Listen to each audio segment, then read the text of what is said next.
I appreciate you, man. I appreciate you. I commend you for the things that you do on a weekly basis.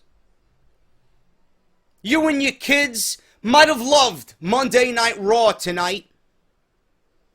Well, I'm going to say this. I don't give a shit about your kids. You can do one of two things. Number one, you can click the fucking video off and get the fuck off my channel. Number two, you can sit there, shut your fucking mouth, and listen to this Monday Night Raw review like you're gonna do each and every fucking week. Let's talk about it.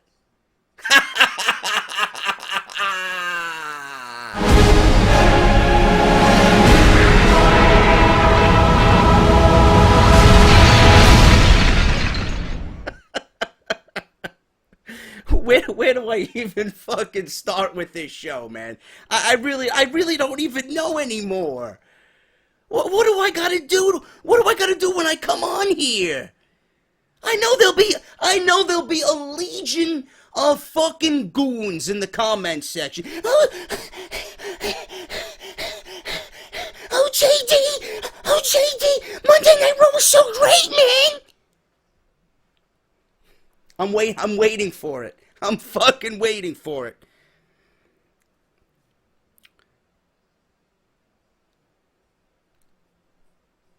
I'm speechless. I am speechless at how stupid WWE can be. Right out of the gate, as soon as the show went off the air, the first thing in my mind, after everything that we've seen tonight, is that WWE does not give a flying fuck about the build for SummerSlam. They don't. Storylines and progression are 50% of the battle. Now, I understand that going into SummerSlam, with the matches that you look up and down and you see on paper, more than likely this is going to be a great show. You got Balor and Rollins, pretty much going to steal the show. You got Ambrose and Ziggler, going to be a great match. Randy Orton and Brock Lesnar, going to be a great match. Must-see marquee match. John Cena versus AJ Styles, going to be another great match. Right? Kevin Owens and Jericho versus Cass and Enzo, going to be a great match. Sasha Banks and Charlotte, going to be a great match. Right? Going into this, we know SummerSlam is going to be a great pay-per-view. But that should not give the WWE the reason to be lazy. What happened to storyline progression? I don't know. Seems like WWE went into this build for SummerSlam just hoping that it's going to do well based on the talent alone that they have booked for the show. That's fine. That's fine. But what about the 4 fucking weeks of television that you bored us to fucking tears? Minus that one Monday Night Raw of the new era that began or kicked off the new era where Balor made everybody salty. I understand, but week after week after week for the last 3 weeks, WWE clearly does not give a flying fuck. Lazy, uncreative, as if SummerSlam meant nothing to WWE. Whoever was in charge of booking this show tonight, I don't know who the fuck you are, what you were smoking, what you were drinking. You should not be in charge of producing a wrestling program for WWE. Plain and simple. Plain and simple. I don't give a fuck who I make salty. I don't give a fuck about who enjoyed the show. Tonight's show from Corpus Christi, Texas, and I'm stealing that one from fucking Solomonster because it's hilarious. I don't know whether I was watching fucking dead bodies in the crowd or actual human beings. How can Mankind and The Rock, during the halftime of whatever Super Bowl they were fucking fighting in an empty arena, have more reaction and more live atmosphere with 2 people and empty seats than a 3-hour Monday Night Raw in Corpus Christi, Texas? I don't know. It's beyond my realm of fucking thought possibilities. Seriously. The physics are not there. This show fucking sucked. Absolutely fucking sucked. WWE, clear as day, went into this without a goddamn fucking plan. Lazy, uncreative, don't give a fuck about what's happening on the road to SummerSlam. Just let me get through SummerSlam and then get on to whatever else they fucking got for us in 2006. They took what they did with WrestleMania and did it again with SummerSlam. The build was awful for WrestleMania and the build was awful for SummerSlam. Minus that one Monday Night Raw in which Finn Balor made everybody salty. And speaking of that, let's address the elephant in the room right out of the fucking gate, because that's what everybody's fucking talking about right now, is the Demon King, Finn Balor. I posted on Twitter that this entire Demon King and addressing the Demon King and having the Demon King appear on Monday Night Raw, which I thought was a fucking mistake right from the get-go, I tweet and instantly WWE makes the Demon King appear. Now, I posted on Twitter, if you guys are following me, at JD from NY206, if you guys want to get fucking benched, like most fucking goons this evening. I posted on Twitter an analogy of American Pie. You guys ever watch that movie American Pie? Where Jim, right? Jim is in his bedroom and he doesn't know that his webcam is on. Now you got a beautiful fucking Russian, Nadia, in your bed wearing no clothing. Okay. So let's pretend WWE is Jim and Nadia is Finn Balor. Okay? I know that might be a little difficult, but stick with me. So WWE, aka Jim, gets into bed with Nadia, and Finn Balor, Nadia, is dressed up as the Demon King. Okay? Again, stick with me. I know Nadia is hot, but nobody wants to see her dressed as the Demon King. But WWE gets into bed with Nadia, right? And pretty much fucking masturbates, comes in 3 seconds, and everything is fucking, like Matt Hardy said, over! Gene was deleted. That's what WWE did tonight. But Gene did it twice. He did it twice. WWE, all they did it was one time. They were fucking impatient. I don't understand it. And don't tell me, I don't want to hear the fucking excuse that, oh, well, the WWE needed to bring out the demon to appease the casuals because they don't know what he looks like. They don't know anything about Finn Balor's alternate persona. Give me a fucking break. We live in a world of fucking internet and social media.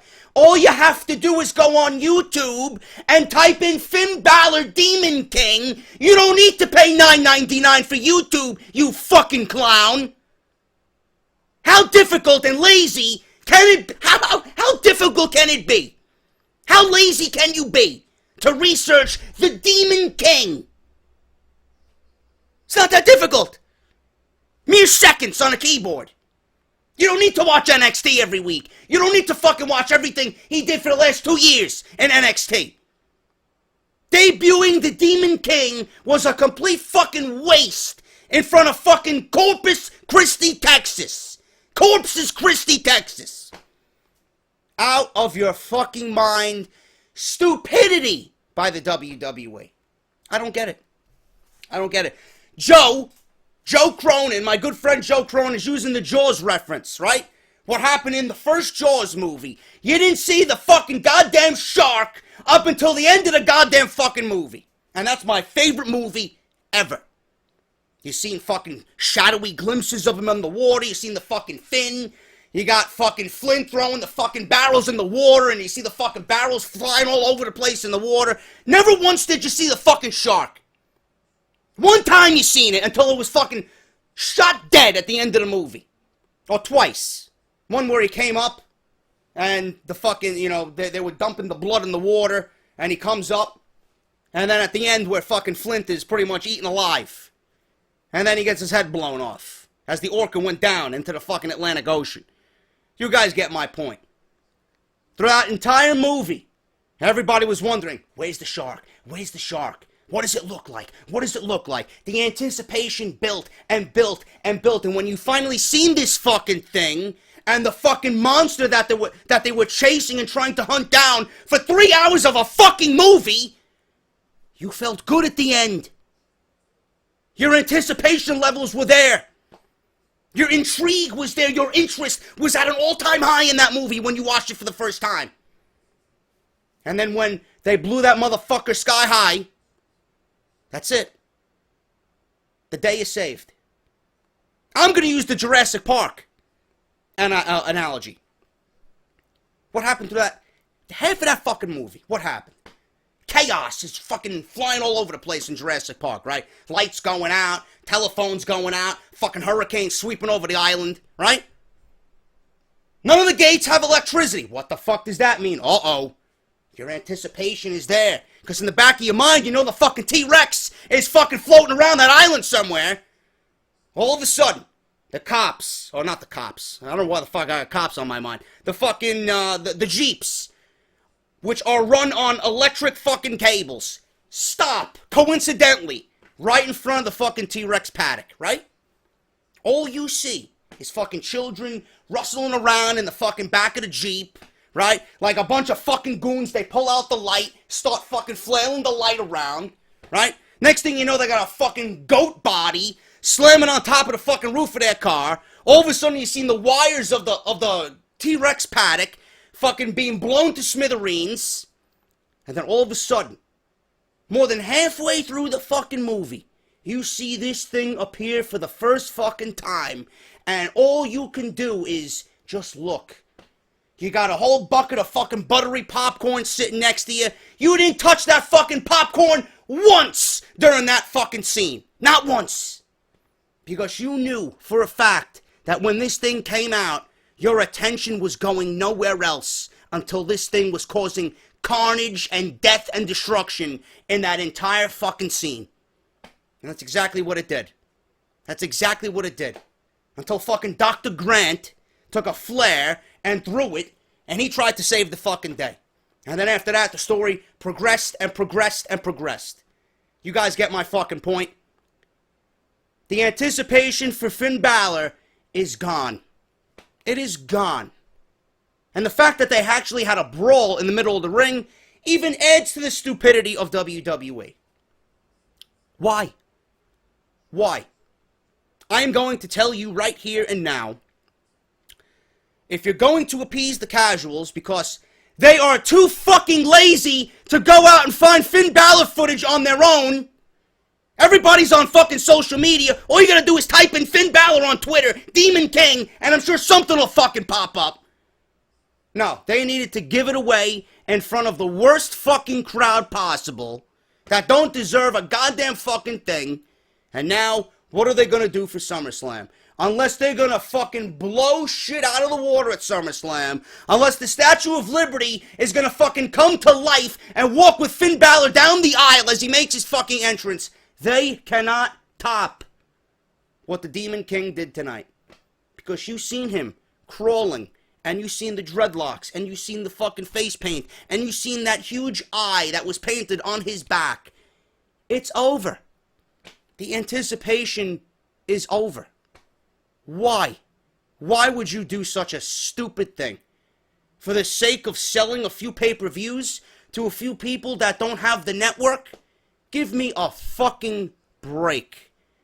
You should have all the fucking access in the world to go and research this shit yourself. You don't need the fucking network to know who Finn Balor is. Everybody knows who Finn Balor is. Finn Balor's on the main roster, right? He's automatically booked in the WWE Universal Championship match at SummerSlam. What are they going to do now? Anticipation is ruined. That shark moment in Jaws is ruined because they showed the shark 10 minutes into the fucking film. That T-Rex moment is fucking ruined because they showed the T-Rex because he's the most popular fucking thing out of all the dinosaurs in that park 20 minutes into the film.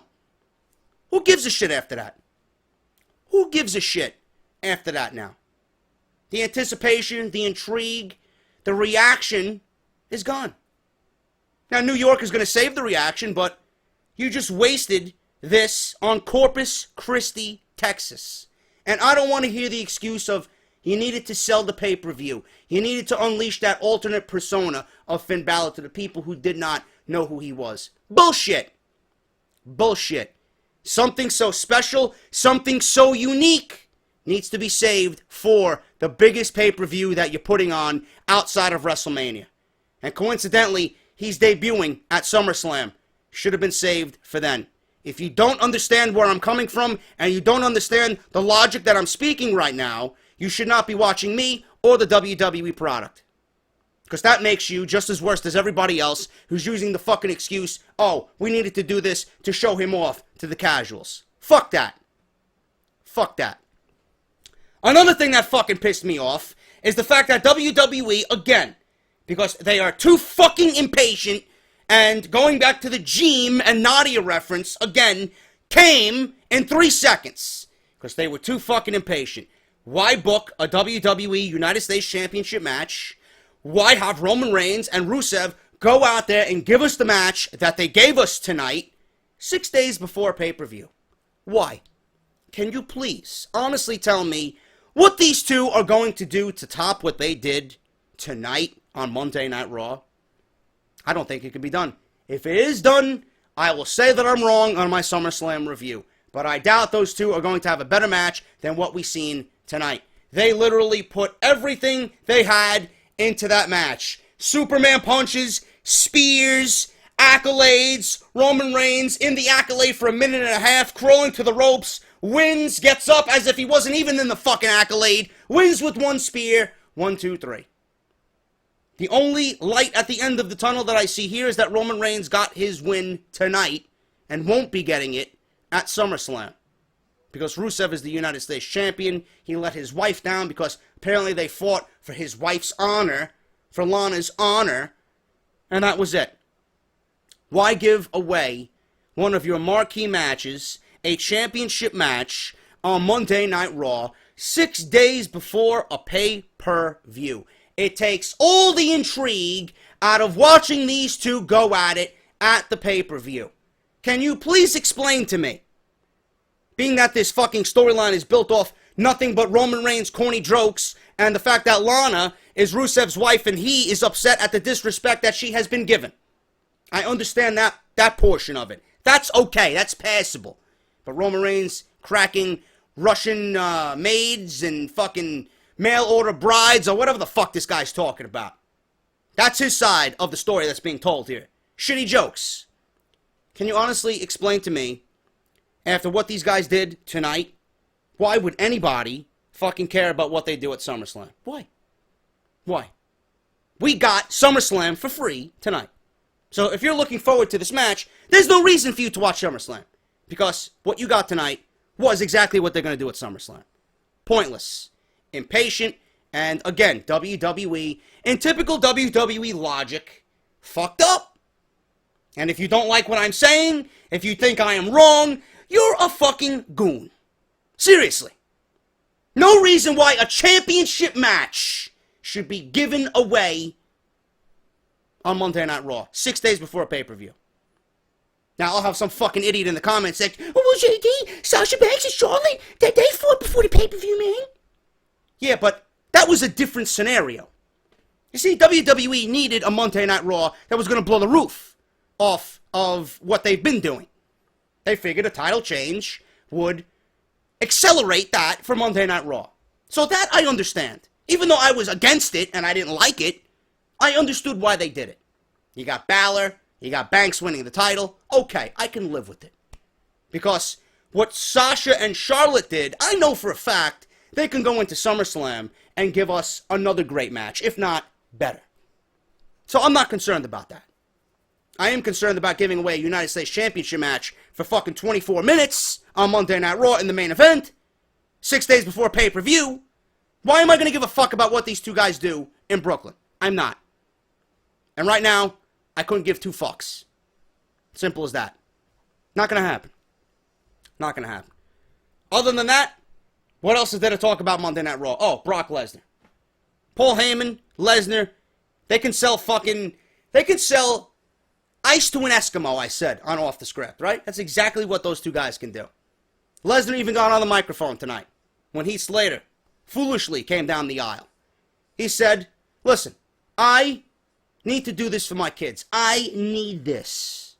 I want this. This is my only shot to get a contract with Monday Night Raw. Paul Heyman's telling him, don't get in the ring. Don't get in the ring. You're making a mistake. Save your life. Go the opposite way, please, before you get hurt. Heath Slater slowly makes his way to the ring. Leans over the ropes. Lesnar takes the fucking microphone from Paul Heyman and actually starts out being a nice guy. No, you got some kids, right? Yeah. I got kids too. I commend you, man.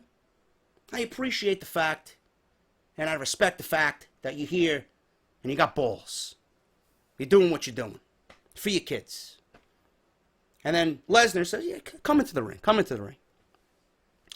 Gets in his face. I don't give a shit about your kids. You can either do two things. And what the fuck did he say? Because it was fucking hilarious. It's in my notes. I don't know exactly what he said. He said that you can walk out of here on your own 2 feet or stand there and keep ticking me off. That's exactly what Brock Lesnar said. Well, Heath Slater, like a fucking asshole, tries to fight and he gets suplexed into oblivion. And that was that. Now, I didn't like this segment at all when Heath Slater first came out, but as soon as Brock Lesnar said, I don't give a shit about your kids, that was the line of the year. That made me fucking laugh out loud hysterically, to the point where the whole fucking neighborhood heard me, and I said, you know what, I'm going to retract my tweet on Twitter, because when Heath Slater came out, this was fucking pointless. It was a waste of fucking paper in which this storyline and segment was written on. And then Lesnar opens his fucking mouth, unannounced to everybody, and says what he says because he's fucking Brock Lesnar, and he makes everybody laugh. And it's fucking great. And I retracted my statement. That statement and that statement alone made this segment probably the best on Monday Night Raw. And Paul Heyman sold this match. Paul Heyman sold this match. And I don't know if you guys were watching Brock Lesnar and the way he was looking into the camera, which I appreciate. When a wrestler looks into the fucking camera, you're looking at me, man. You're looking at Randy Orton, who I know is watching. He looked intimidating more so than I've ever seen Brock Lesnar. He looked fucking legit fucking tough. He looked intimidating as fuck tonight. And I loved it, man. Lesnar, Orton, gonna be a great match. One of you guys on Twitter reached out to me and said, you know what, JD, you might be right. I do not see Lesnar losing to Randy Orton, which I still do not think Lesnar is going to lose. It would be an absolutely colossal error on WWE's part. And I didn't think of this. I got The Undertaker and the Shriek in the back of my mind, which is all the information you need about why Lesnar should not lose. Give me a break for the fucking idiots that think, oh, well, Orton's got to win, or Lesnar's got to be punished. Lesnar's bad for the business. The fuck are you talking about? Lesnar's bad for the fucking business. Lesnar's making WWE money. How the fuck is he bad for business? You fucking kidding me? This is the stupidity I gotta deal. Lesnar is bad for business, is what I am being told. Well, yeah, let me call up Dana White. Yeah, Dana, is Brock Lesnar bad for business? He'll fucking laugh at you. Hey, Vince, is Brock Lesnar bad for business? He'll fucking laugh at you. Are you fucking out of your mind? Lesnar's bad for business. You know how much fucking t-shirts he sold with a fucking slogan that says Suplex City? Jesus, Isaac Rojas made me a fucking t-shirt imitating that. That's all over the fucking place. Suplex City. Lesnar's bad for business, though, right? You know how much fucking money Lesnar is making? You think if WWE could not make that money back plus some. Why would they be signing Brock Lesnar to $6 million a year? Of course he's making them business. Fucking stupid. Out of your fucking mind. I don't even know what to say to that. Lesnar's bad for business. Give me a break. Lesnar's good for business. If he's making McMahon money, he's good for business. Gives a fuck. Works a part-time schedule. Can you do what Lesnar does? Oh, JD, he takes steroids, man.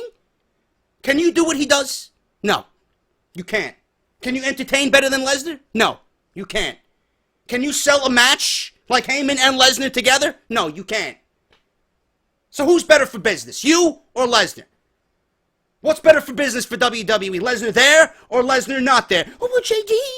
Oh, what about the other guys who deserve it, man? None of them are Brock Lesnar. None of them will ever be Brock Lesnar. I don't give a fuck if you're on the road 500 days a year. You're not Brock Lesnar. You can fucking wrestle all across the United States 500 days a year for both Raw and SmackDown. If you're not 1/10 of the iota of an athlete that Brock Lesnar is, who gives a shit? You're not Brock Lesnar. That's all that matters. That was the best segment on Monday Night Raw. Other than that, I mean, what did we have here tonight? I don't know. Oh, yeah. Sami Zayn. Sami Zayn versus Sheamus. This match went 10 minutes. Sami Zayn wins with a haluva kick. And the reason why he won is because Cesaro got involved. And Sami Zayn, I mean, I would love for him to beat Sheamus on his own. But you know, Sami Zayn needed Cesaro's help. After the match here, should be, you know, this is another thing that WWE did. After the match, Mick Foley books Sheamus and Cesaro in a match at SummerSlam. Okay, but it was a match at SummerSlam. But instead of it being the third and final time, he books it in a best-of-7 series. Like we wanted to see it the first 2 fucking times. Now we're forced to see it 7 more times? I mean, this isn't Chris Benoit and Booker T. I was entertained by that at least. I love Cesaro. But can they go 7 times and make each match different? I don't know. I'm willing to give them a shot. I didn't want to see it the first 2 times, but if I got to sit down and listen to fucking 7 more matches being called between Sheamus and Cesaro on Monday Night Raw, I don't know, man. I don't know. I think that's going to fucking blow up in WWE's face. Sami Zayn gets the win. Still does not have a SummerSlam match. Fucking miserable decision by WWE. Dudley Boys versus New Day, 1 minute and 38 seconds. Dudley Boys lose. Yeah, greatest tag team of all time. Lose in 1 minute and 38 seconds. Because of a miscue by Devon, who clotheslines Bubba Ray out of the ring. And then he gets a trouble in paradise for his troubles. And the New Day beat the Dudley Boys. And I feel Bully Ray is coming any week now. I think the WWE is really going to break up the Dudleys. That doesn't mean well for Devon at all. It's great for Bully Ray, for Bubba Ray. But Devon, right down the fucking toilet. Post-match here, we got Gallows and Anderson, again, microwaving eggs. As if they're Big E's testicles. And they got 2 empty jars with the names of Kofi and Xavier on it. So, this feud is built off ring postitis and Dr. Gallows and Anderson microwaving eggs. Awesome. This is all for the tag team titles, by the way, clowns. Awesome. Nia Jax versus Rachel Weeby. Whatever the case may be. She got the fucking tattoos knocked off of her. Fireman's carry into a power slam at 1 minute and 5 seconds. This is going to get old very fast. I want competition for Nia Jax. Seriously. Couple more weeks of this, I'll be fine. But if you're going to continue this, after SummerSlam, that's got to be it. You got to give Nia Jax some competition. I think everybody gets the fucking point now. She's fucking powerful. Okay? She can destroy a woman inside the ring. Give me some legit competition for Nia Jax. Hopefully after SummerSlam. Big Cass versus Kevin Owens. Big Cass beat Enzo. I don't know what the fuck. Big Cass beat Enzo, it says in my notes here. No. Somebody made a fucking typo. Big Cass beat Kevin Owens via DQ when Chris Jericho interfered. And it was pretty much nothing here. I mean, Jericho was fucking around with Enzo on the outside. And then he eventually sneak attacks Big Cass on the outside. And they get the upper hand going into SummerSlam, which only means that Big Cass and Enzo are going to come out on top in Brooklyn, which should be of no surprise to anybody. I would not mind if Jericho and Kevin Owens stayed as a tag team and went for the tag team titles. I would be okay with that. I think they're fucking great together. Jericho is just fucking great at what he's doing, man. I love this gimmick. You know? This over-eccentric, out there, rock star gimmick he's got with the scarf and the fucking beard. I think it's great. Calling everybody stupid idiots and just whatever the fuck he's doing, man. It's working. It's working with Kevin Owens, too. I think they could be a great tag team. Fight for the tag team titles. Let's do it, man. You know? Let's do it. Speaking of tag teams, WWE trolled us all. Primetime players come out. And I'm like, all right, finally a right decision for the WWE here. They finally made a right decision. Darren Young is awful on his own. He was never going to get over at all. He was going to be a waste of fucking roster space as a singles guy. Titus O'Neil was the same way, a waste of fucking roster space. How can we utilize these guys and get the most out of both of them while making both of them look good? Put them back as a tag team. There you go. What happens during the match? I tweet, this is the best decision for these guys. Adds another team. It would alleviate the pain of breaking up the Dudleys. Everything seemed to make sense, right? If you're going to break up the Dudleys, you got another team reunited in the Primetime Players, so you're not really going to lose a tag team.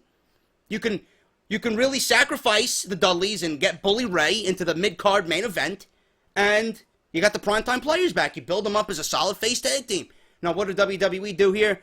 Fucking Titus O'Neil turns on Darren Young mid-match and delivers the Clash of the Titus to his own partner, and the Shining Stars are fucking celebrating as if they won the fucking tag team titles, because they did literally nothing to beat the Primetime Players. In fact, the Primetime Players beat the Primetime Players. It wasn't even the Shining Stars. So there you go. Shining Stars continue to look like losers, and the Primetime Players were broken up again. What the fuck is going on behind the scenes in WWE? Who scripts this garbage? What a idiotic decision. I don't get it. Yeah, let me keep them single and have them go nowhere instead of putting them together and actually instead of making use out of them. Doesn't make sense to me. Jinder Mahal versus Neville. This match went 3 minutes. Red arrow to Jinder Mahal. What am I gonna say about this? Jinder Mahal was brought in as an enhancement talent. This was reported before he even made his re-debut on Monday Night Raw. And this is exactly what he did in this match. He was an enhancement talent. He got Neville over, took the pinfall, 1, 2, 3, red arrow, and there you go. You know, there you go. Neville. Golden Truth versus Gallows and Anderson. Match went 2 minutes and 18 seconds. Magic Killer to Goldust. Post-match, New Day comes out for the beatdown. Gallows saved Anderson from a huge blow to the crotch with Francesca 2, the trombone. So, Gallows saved Anderson from impending doom. That was pretty much that. Alicia Fox versus Charlotte. 1 minute and 25 seconds. Natural selection. And yes, clowns, I know. Sasha Banks' pants were the fucking highlight of Monday Night Raw. There, I said it for you. Roman Reigns versus Rusev, we talked about that. That was the main event, and that's all I got, man. Now listen, I hope I made sense in this review. I really did.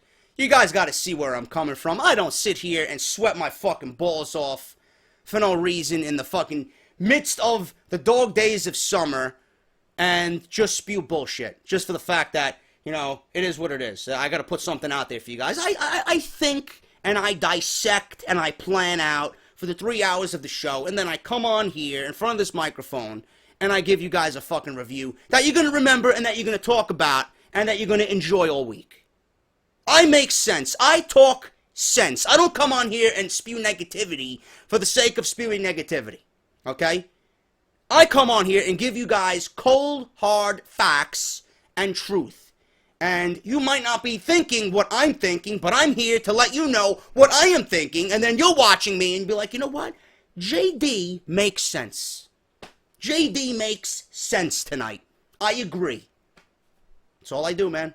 That's all I can hope. If I can change one person, if I can alter one person's decision about what they viewed tonight, I find the review a success.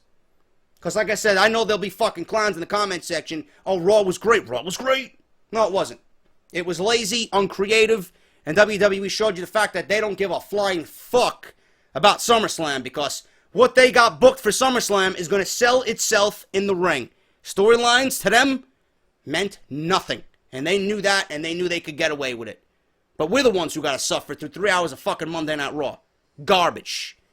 Please, I'm going to start making t-shirts with a fucking list of cities on the back of the shirt with a fucking huge red line going right through the city. Corpus Christi would be at the top of the fucking list. Give me a break. If I was in charge, Raw would be in Miami, Chicago, Philadelphia, New York, Los Angeles, Dallas. All those cities, man. St. Louis, maybe. Hit or miss with St. Louis. Las Vegas. All those big cities. All these other fucking small town cities and these fucking cities where you got the mothers and fathers and the kids going there and they don't know what the fuck they're watching. Please, save those cities for the fucking house shows. If you gotta repeat the cities all over again throughout the year for Monday Night Raw 52 times, I would not mind Monday Night Raw coming back to New York City 8 times a year. And then 8 times in Miami, 8 times in Philly, 8 times in Los Angeles, Vegas. Why do we have to sit through terrible fucking Raws in terrible cities, man? Jesus fucking Christ. Go grill your burgers and your fucking ribs. Go ask JR for barbecue sauce. If that is all on your mind, don't go to the fucking show. Please. I don't want you there. Because you ruin it for me and you ruin it for everybody else. Fuck out of here. That's your goddamn fucking review. If you guys enjoyed it, let me know down below. If you hate me, if you love me, sound off. Comment section's yours. But if you get disrespectful and rowdy, I gotta bench you. That's all there is to that. Anyway, I'll be back, man. I got some great shit planned for you guys. If you missed my King of the Ring match between Styles and... who the fuck was it, man? I don't even know the fucking matches that I put on. This is me getting so heated for Monday Night Raw, I don't even know what I did. I got, oh yeah, Styles and Balor. Styles and Balor, King of the Ring. Road to WWE 2K17, King of the Ring. Balor and Styles, round 2 semifinals. Wait till you see the fucking match I got for you tomorrow, man. Seth Rollins versus Sami Zayn. You thought Dean Ambrose versus Sami Zayn was something. Wait till you see this one. Holy shit. The best match you will see on this website when it comes to WWE games, man. Unbelievable. I also posted a video about Have I Abandoned You from the Call of Duty community. If you guys want to go check that out, that's live on my channel right now. I also got a video coming up later this week. I got my top 5 finishers of the new era in WWE. NXT review, tomorrow night Smackdown review, Cruiserweight Classic. We got NXT preview and predictions, SummerSlam preview and predictions. I got SummerSlam simulations for WWE 2K16. So much shit coming up this week. I don't know what the fuck I'm going to do with myself, man. I'll be living in front of my computer. All for you guys. Hope you enjoy it. Hit that thumbs up. Thank you for watching Monday Night Raw review. And I will see you guys tomorrow night for Smackdown Live. Cena, Del Rio, and then Ziggler and Ambrose are on Miz TV. Jesus fucking Christ. If it's anything like fucking Corpus Christi, Texas, we're going to be in for a long 2 hours of Smackdown. But until then, guys, I'm JD. Follow me on Twitter at JD from NY206. Pledge to the Patreon, patreon.com/JD from NY206. And subscribe to the fucking channel if you have not done so already. I'll see you guys for Smackdown Live. Talk to you later.